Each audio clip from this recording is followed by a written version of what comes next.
안녕하세요, 두잇 리코입니다. 오늘은 제가 여기 호주 온 지 어느덧 2년 정도가 됐거든요. 네, 호주 왔더니 거의 11월 말 11월 30인가 그때 이제 와가지고 거의 12월 달이긴 한데 거의 이제 2년이 돼가지고 2년 전에 저를 다시 한번 회상을 하면서 그때 이제 제가 퍼스에 딱 왔을 때 방문했던 첫 카페와 그런 장소들이 몇 군데 있는데 그런 데를 이제 그냥 같이 보여주면서 약간 추억 느끼고, 그 다음에 제가 2년 동안 여기서 뭐 했던 것들 간단하게 그냥 얘기하고 공유하면 좋을 것 같아서 이렇게 카메라를 켰습니다.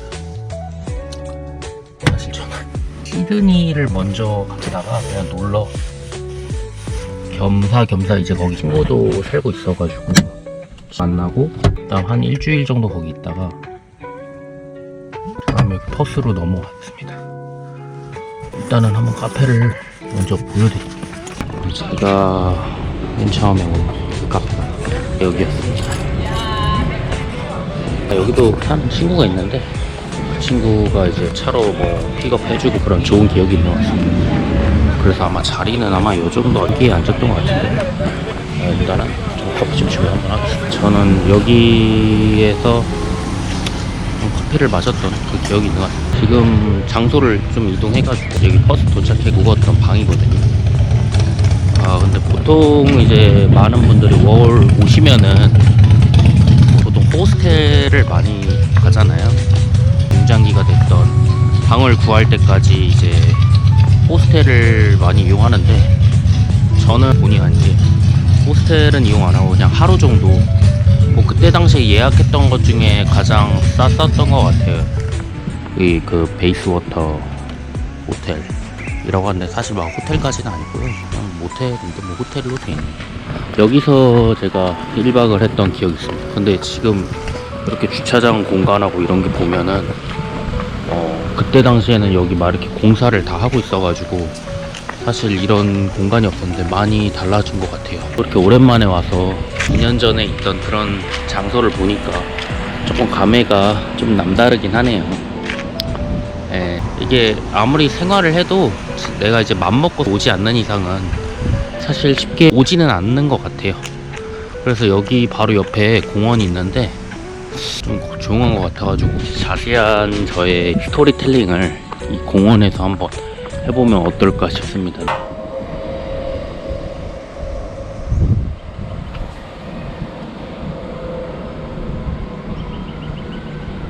그냥 많은 분들이 사실 워킹홀리데이 오면은 좀 궁금해할 거나 제가 아는 선에서 공유를 해보면 좋지 않을까 싶습니다. 솔직히 뭐 호주를 많이 오시는 분들 중에 대표적으로는 관심 있는 분야들이 사람마다는 조금씩 다르겠지만 돈을 벌러 오는 사람들이 있을 수도 있고 외국인 친구들 뭐 만나서 많이 영어 활용하고 싶어서 사람들도 있을 수도 있고 영어 능력 향상이라고 보면 되죠. 아니면은 진짜 여행 많이 다니면서 좀 다양한 경험 이런 거를 좀 생각을 하고 오는 사람들도 있고 굉장히 다양하다고 생각합니다. 근데 이제 약간 저 같은 경우에는 이 대표적인 세계로 봤을 때 돈을 엄청 많이 버는 업은 아니거든요. 뭐 파이포나 많이 알다시피 그런 업종은 아니고 저는 로컬 잡에서 일을 하고 있는데 이제 뭐 외국인 친구들을 만든다는 거나 아니면은 좀 다양한 경험, 뭐 여행 이런 거 위주로 많이 중점이 잡혀 있어가지고 그런 쪽의 정보를 아마 공유해드리지 않을까 싶습니다. 호주로 온 거는 11월 30인가 한국에서 시드니로 일단은 먼저 왔어요. 시드니에 도착해서 일주일 정도 여행을 했습니다. 시드니에 원래 시티즌 친구가 살고 있어가지고 그 친구도 얼굴도 보고 여러 가지 뭐 정보 공유도 받고 좀 많이 도움이 됐습니다. 한국에서 사실 2년이 된 친구긴 한데 어떻게 하다 보니 호주에서 만나가지고 그때가 아마 12월 초 정도 됐는데 호주 같은 경우에는 홀리데이 시즌이라고 하거든요. 사람들이 좀 여행 많이 다니고 직장도 좀 쉬는 데도 있고 그렇기 때문에 이제 비행기 값도 좀 비싸요. 그래서 아마 그때 제 기억이 맞다면은 인천공항에서 시드니 오는 비행기 값보다 시드니에서 퍼스로 가는 비행기 편도 값이 더 더 비쌌던 걸로 기억합니다. 시드니에서 버스가 한국 돈으로 한 100만원 조금 넘었었던 것 같아요. 뒤로 갈수록 이제 비행기값이 올라가니까 한 일주일 있다가 저는 넘어왔습니다. 원래 애초부터 버스를 올 계획이긴 했어요. 아까 전에 보여드렸던 그 카페와 메이스워터 호텔, 거기를 잡아서 퍼스에 친구가 이제 살고 있어가지고 친구가 저를 픽업해서 아까 거기 카페에서 좀 얘기하고 뭐 이게 호텔에서 하루 자고, 그때 당시에 그 친구가 파이포는 아닌데 드라이브인 드라이브 아웃이라고 해가지고 약간 이것도 뭐 파이포처럼 2x1 로스터를 일을 하고 있었는데, 그때 때마침 쉬는 그 주여가지고 운이 좋게 다음날 바로 쉐어 이제 할 수 있는 집을 구하고 차를 구매를 하고, 그렇게 기본적인 조건을 쉽게 갖췄던 것 같습니다. 뭐 뱅크도 오픈하고요. 하루 이틀 만에 모든 거를 다 한 것 같아요. 어쨌든 서로는 이 정도고요. 많은 분들이 이제 워홀 오면은 뭐 1년만 있다가 살다 보니 괜찮아서 더 있고 싶은 사람들도 있는 것 같아요. 저 같은 경우에는 애초부터 서드까지 조금 있을 생각을 하고 있었습니다. 퍼스트 비자로 왔을 때 세컨 서드 한 번에 다 따자 라는 생각으로 왔습니다. 그래서 어차피 12월 달에는 구직을 해도 사실은 하기는 힘들긴 해요. 내가 뭐 여기 호주에서 관련 경력이 좀 많거나 아니면은 뭐 라이센스나 뭐 이런 것들이 많다면 조금 더 수월할 수 있겠지만, 그때는 보통 구직을 안 하는 시기인 것 같더라고요. 12월 달까지 저는 근처 여행 다니고 좀 쉬면서 버스 구경 좀 했죠. 최종적으로 저는 1월 한 말 정도부터 그 타일 쪽으로 일단 먼저 일을 했습니다. 타일 쪽을 제가 일한 이유는 타일에 사실 관심이 있어라기보다는 친구 통해서 아는 지인이 타일 쪽에서 지금 일을 하고 있는데 세컨 서드도 된다고 하더라고요. 타일 업체가 일하는 장소가 현장이라고 하는데, 타일 같은 경우 현장이 매일매일 좀 다르거든요. 보통 컨택돼 있는 현장이 좀 세컨 지역이 있으면은 세컨 서드를 받을 수 있다고 해서, 그래서 저는 타일로 일을 했고요. 애초부터 인터뷰 볼 때 타일로 해가지고 뭐 영주권을 딸 그런 거는 없고 세컨 서드 따려고 왔다. 타일 쪽에서 사장님들도 단기적으로 이렇게 하고 나가는 사람보다 좀 장기적으로 하는 사람을 선호하잖아요. 얘기했던 게 보통 한 번에 서드까지 하게 되면은 총 9개월에서 10개월 정도는 해야지 세컨 서드가 다 카운팅이 되니까 한 10개월에서 뭐 1년 정도 그러면 일을 하겠다고 그때 얘기했습니다. 그래서 거의 1년 동안 타일 데모도 일을 저는 했었죠. 당연히 한인 타일 쪽이었고요. 좀 더 알아봐야 될 텐데 보통 세컨 서드 되는 위치는 시티 쪽은 거의 없거든요. 그래서 막 북쪽으로 엄청 올라가거나 아니면 남쪽으로 이제 내려가야 더 많이 컨택트를 하는데, 우편 번호를 확인했을 때 여기가 보시면은 퍼스 공항이 지금 여기 있거든요. 이 퍼스 공항 이 뒤쪽으로 보면 이쪽 이제 근처 있죠. 뭐 미드랜드부터 해가지고 칼라문다, 그다음 뭐 스완밸리 하고 엘렌브루크, 이렇게 공항 뒤쪽으로 돼 있는 내륙 지역이 다 세컨이 지금 되는 지역이거든요. 그쪽에 공장이 있고 뭐 농장이 있고는 정확하게 저는 잘 모르겠어요. 타일업 중에 이쪽에 많은 거래처들이 있어가지고 현장 그쪽으로 많이 있으면은 세컨 서드가 그게 다 카운팅이 되거든요.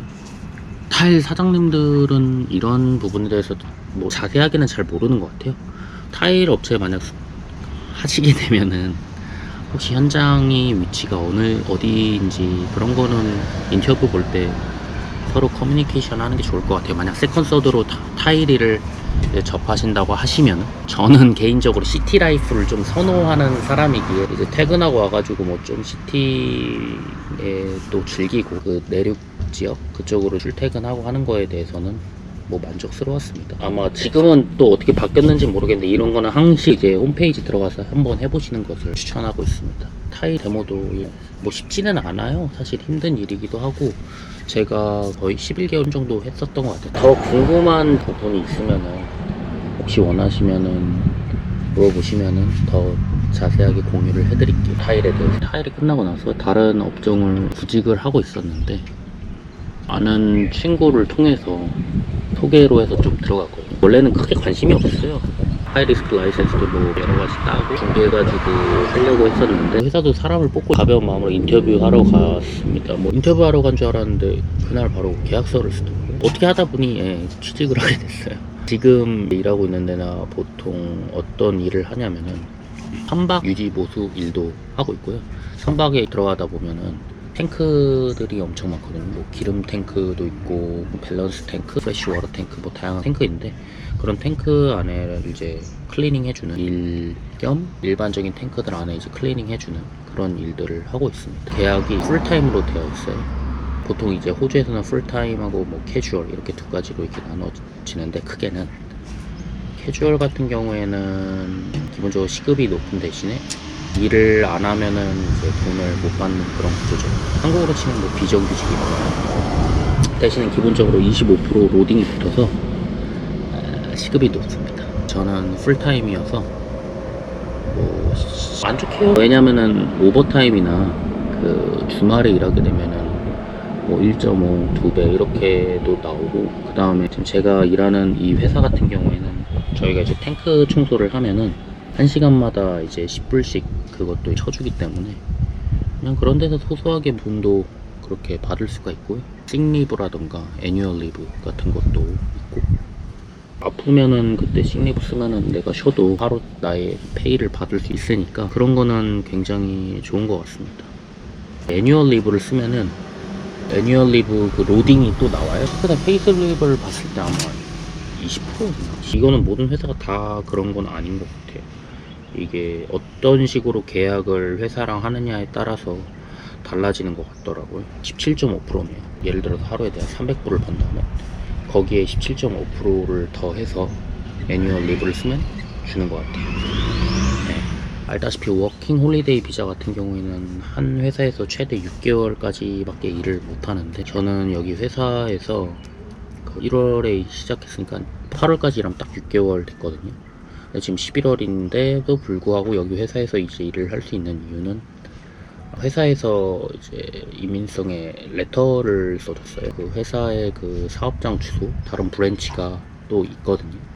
그래서 그 브랜치로 이제 바꾸고, 그 다음에 거기서 이제 또 6개월을 일할 수 있는 거죠. 회사 사업자가 뭐 2개, 3개 있는데 다른 지역에 이제 그거를 그 사업자만 바꿔가지고 같은 사이트라고 하나요?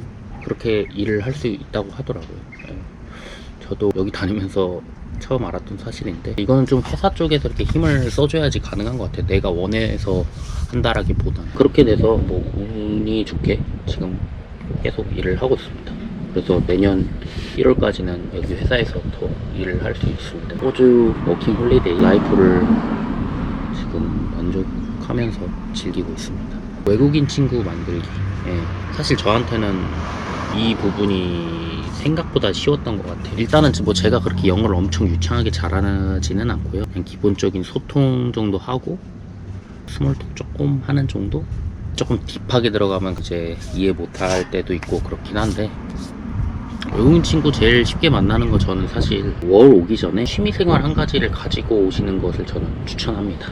취미로 해서 이제 같이 공유할 수 있는 커뮤니티들이 좀 많은데요. 한 가지 이제 통하는 게 있으면 사실 외국인 친구 만들기는 굉장히 쉬운 것 같아요. 저는 취미가 라틴 댄스를 추는 건데, 아무래도 바디 랭귀지를 좀 많이 보여주면서 하는 거기 때문에 좀 언어적으로도 크게 이렇게 제약이 되는 부분은 없고요. 춤만 열정적으로 추고 잘 추신다면요. 저는 춤 커뮤니티를 많이 갔었습니다. 일주일에 3-4번 평일도 포함해서 그렇게 그냥 꾸준히 가다 보면은 외국인 친구들도 뭐 서로 얼마나 춤췄니 뭐네 하면서 뭐 자연스럽게 스몰톡도 하게 되고, 환경이 계속 노출되다 보면은 계속 보던 얼굴만 보게 되거든요. 그러면은 얘기도 하고 하면 금방 친해지는 것 같아요. 초창기 때는 영어 뭐 지금도 엄청 잘하는 것도 아니지만은 조금 더 먼저 다가가면은 영어를 못한다는 것 때문에 뭐 그런 거에 대해서 겁내실 필요 없는 것 같아요. 저는 꾸준히 라틴 댄스를 추고 있고요. 거기서 다양한 친구들도 만나가지고 가끔 뭐 하우스 파티도 하고, 뭐 친구들 생일 파티 있으면 생일 파티도 가고, 약간 그런 거를 많이 즐기고 있습니다. 네. 외국인 친구들은 그렇게 저는 만났었던 것 같아요. 같이 이제 공연하고 싶다고 하는 친구들도 있고, 같이 좀 춤 연습도 같이 하고 싶다는 친구들도 있고 해가지고 그렇게 했던 것 같고, 삶이 전혀 심심하지 않았습니다. 퍼스 누구에게는 굉장히 심심한 도시일 수도 있는데, 저에게는 항상 재미있는 도시인 것 같습니다. 취미생활 한 가지가 있다면 무료하고 심심하지는 않을 것 같아요. 굉장히 여기에 삶을 만족하고 있습니다. 그동안 했던 얘기가 뭐 도움이 되실지는 모르겠어요. 아니면은 조금 더 좀 궁금한 부분이 있다고 하면은 뭐 나중에 기회가 되면 다른 영상도 한번 해서 만들어 보겠습니다. 오늘은 전체적으로 저의 딱 호주 워킹홀리데이 삶이나 아니면은 내가 어떤 거를 했고 간단하게 이야기하는 그런 자리였었어가지고 영어는 많이 늘었나 저에게 물어봤을 때 초창기에 왔을 때보다는 저는 계속 이렇게 뭔가 늘었다라고 확실하게 얘기는 할 수 있을 것 같아요. 공부해야 됩니다. 제가 봤을 때는 영어를 늘려면은 공부를 해야 되는 것 같아요. 영어 공부를 이제 본격적으로 시작한 지는 한 3달? 이제 그렇게 된 것 같아요. 그래서 오래 되진 않았는데 어쨌든 영어 공부하면서 외국인들이랑 많이 커뮤니케이션 할 수 있는 그런 환경이나 자리를 많이 만들고 하다 보면은 조금씩 성장하는 것 같습니다. 사실 뭐 외국 회사 들어간다고 해서 뭐 저도 처음에는 그러면 좀 더 영어를 많이 쓰겠지 라고 생각하는데 물론 그 어떤 포지션에 따라서는 다 다르겠지만 생각보다 뭐 그렇게 뭐 영어를 많이 쓰고 막 그런 건 없거든요. 뭐 일할 때 그냥 일을 하고 일 안 할 때는 좀 스몰톡하다가 아니면 업무적으로 조금 얘기할 때 있고 그 정도지. 오피스 잡 아니면은 사실은 그렇게 많이 영어로 내가 이렇게 막 커뮤니케이션 하면서 그런 경우는 엄청 많지는 않은 것 같아요. 차라리 유틸리티 잡이 더 영어로 많이 얘기하지 않나 싶습니다. 뭐 다 자기 하기 나름이죠. 그 환경보다는. 오늘 이렇게 얘기를 다 해본 것 같아요. 제가 얘기 드릴 수 있는 부분이 여기까지인 것 같고 다른 게 궁금하시거나 댓글을 뭐 만약 써주신다면 제가 그거 관련돼서 뭐 영상을 만들든지 아니면은 제가 아는 선에서 답변을 한번 드려보도록 하겠습니다. 감사합니다. 다음에 뵙겠습니다.